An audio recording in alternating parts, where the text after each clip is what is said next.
Hello everyone, hope you're doing well. Today we are having a look at the T692G, which is actually the Type 692G on the Update 1.98 dev server.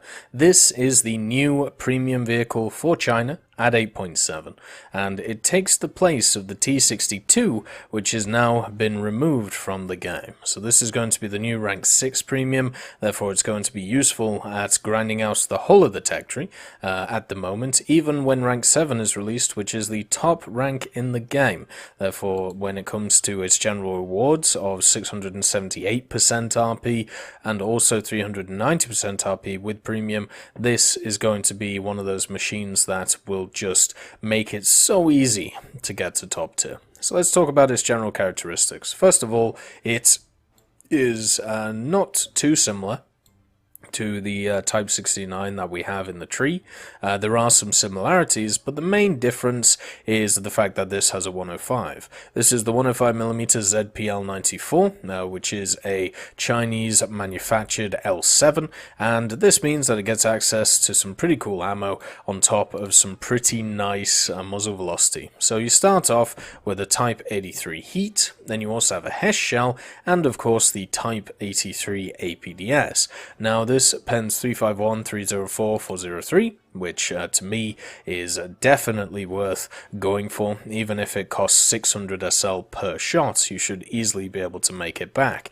The other thing is the DTB1. This is a HEVT shell, and I haven't been able to test this where it works. Instead, it just seems to act as a HE shell, but I'm guessing the idea of this is it's supposed to be used against stuff like helicopters and stuff like planes in order to try and knock them out of the sky. Very similar to the shell that the M1A2 gets, which is like that high velocity proximity HE shell thing. I'm guessing this is kind of a similar idea, just a lot lower velocity and probably not as good. But the main round to use is the Type 83 APFSDS, and remember, since this is a premium vehicle, you get it all spaded, so you don't have to worry about getting any of the modifications. Instead, you get access to, from the beginning, from day one, the smoke grenades, NVDs, laser rangefinder, and all of the other good goodies that are brought on. Kind of sucks that this thing doesn't have thermals.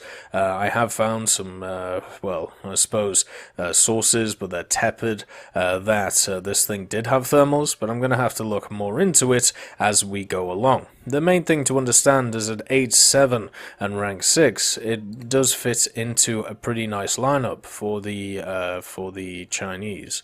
You have the M60A3 TTS, which does have thermals. And then you have access, as you can see in this modification here, this is a thermal modification, and then you have also the ZTZ 59D1, which also has access to them here. So if you're worried about missing out on the thermal upgrades, I wouldn't worry too much, because you already get them in the form of two other 8.7s, which are there. So that's kind of nice, and the Type 69 2G gives you something different. Instead of giving you thermals, it gives you access to better research, it gives you access to some other factors, such as the ERA that is on this. So this isn't just an upgun Type 69, this is also a ERA version of the T69.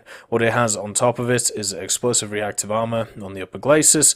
It also has some stuff on the turret as well, so it has the usefulness against chemical, but not too much against kinetic. So only 5mm of defense against kinetic, so AP rounds, and then against HE or chemical rounds, it has 370. So this is going to be great against machines which are, you know, slinging heat FS, and there are a decent amount of machines that still sling heat FS around 8.3 and 8.7. Not everything is converted to the dart yet. You know, the M60 AOS comes to mind, and then there's also many others, you know, even the STB at 7.7, the Leopard at 7.7. This thing will be able to crush them because of its additional armor. Kind of reminds me when the Conqueror got its upgrade package, and a lot of heat FS slingers used to just shoot it, and it would laugh at them. I hope that's that's the case for this machine as well, even though there is a little bit of breathing room on the turrets where the ERA doesn't cover them. But yeah, the ERA is on the turret, it's up here, and also it has some slat armor on the back, so maybe that'll even help against some heat that is about the place. We're going to have to see how effective stuff like the slat armor is on a vehicle like this, but I mean, it really depends on too many factors, so it's hard to comment. The ERA also has 2 holes in it, which is kind of interesting.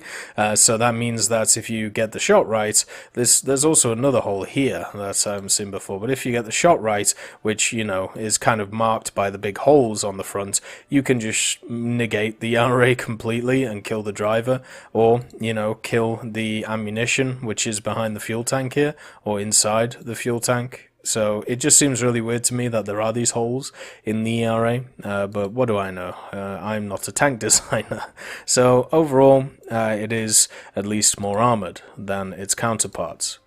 This does also mean that it's heavier though, and it does sit at 37.7 tons, and what this means is the engine, which isn't changed, it has a 580 horsepower engine at 2000 RPM, is still struggling, or it's still going to, you know, struggle more because of the fact that it has to deal with a heavier machine. So it loses mobility, it gains firepower, and it gains armor, which in my opinion is not too bad of a trade depending on how you use this thing.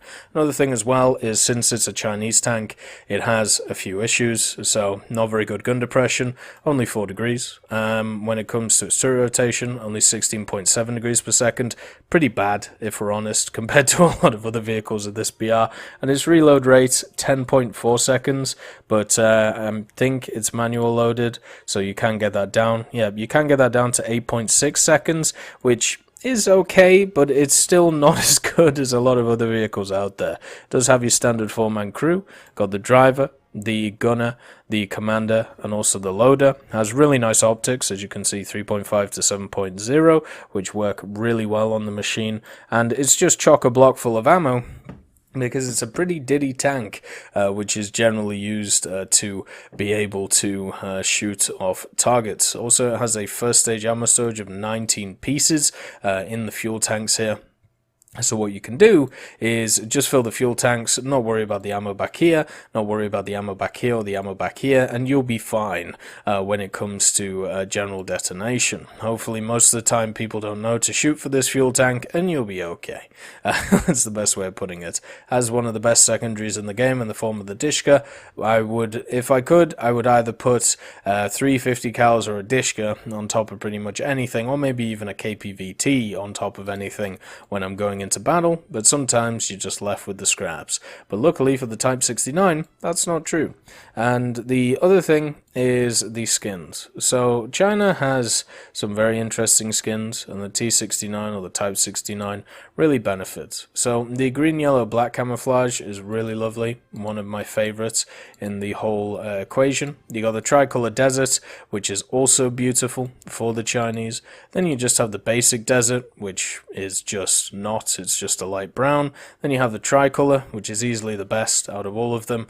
The contrast and the brightness of it is just really, really lovely. And then the winter camouflage as well, just to top it off, if you don't want to buy, you know, a better camouflage, or, you know, maybe you're getting on winter maps a lot, and for some reason China needs to be able to fight in them. So let's give it out a test drive. One of the things to mention about this vehicle is, since it's coming in as the Chinese 8.7 premium, it comes into an area which is highly contested, but not by 8.7s anymore. It's generally contested by 9.0s and 9.3s. Understand that they are shaking up a few BRs. The T55AM is going down to 8.3, the KPZ70 is going up to 9.3, and the XM803 is going up to 9.0, and we're going to have to see how these changes affect what the matchmaking is going to look like. But at least before these changes, 9.0 was a rampant BR.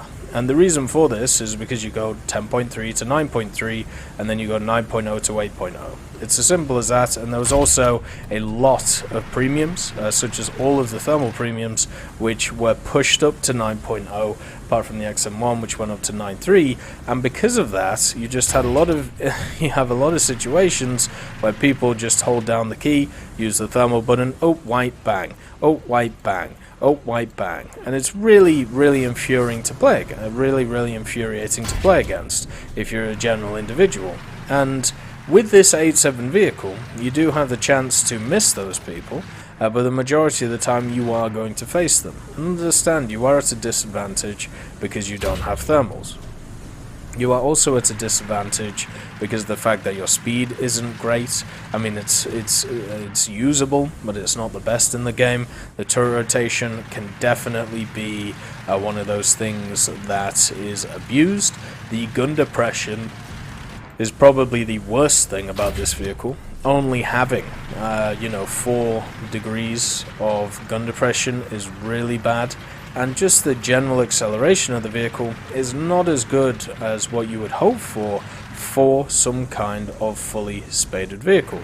You'd hope there was a little bit more oomph, you'd hope there's a little bit more urgency, especially when you think about the other premiums in the other trees.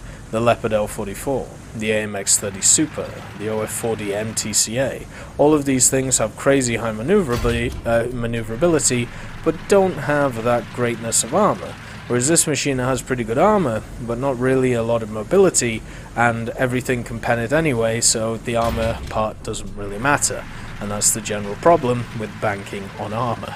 So, for me, when I look at this machine, it is an interesting one. I am happy to see it.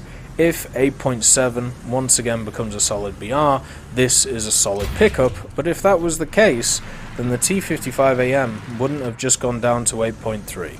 It would have stayed at the BR that it was at, because at 8.7 it ain't too bad.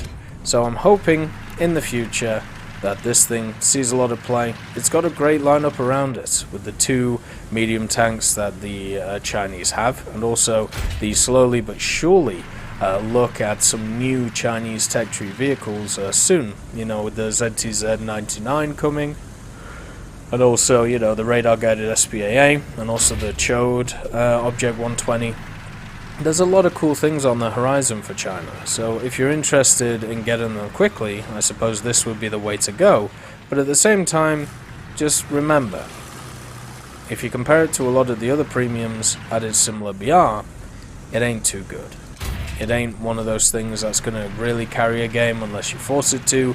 It ain't going to be one of those things which really shares itself or shows itself on top of the world. Instead, it's going to be kind of a middling tank, going to be pretty fun, but nothing out of the ordinary. And maybe that's what you want out of a premium. But it's still, I suppose, nice to see that China gets a proper 8.7 premium. It's just kind of sad that it's come at a time when everything else has insane ones. I hope you all have a wonderful day, and I'll see you next time.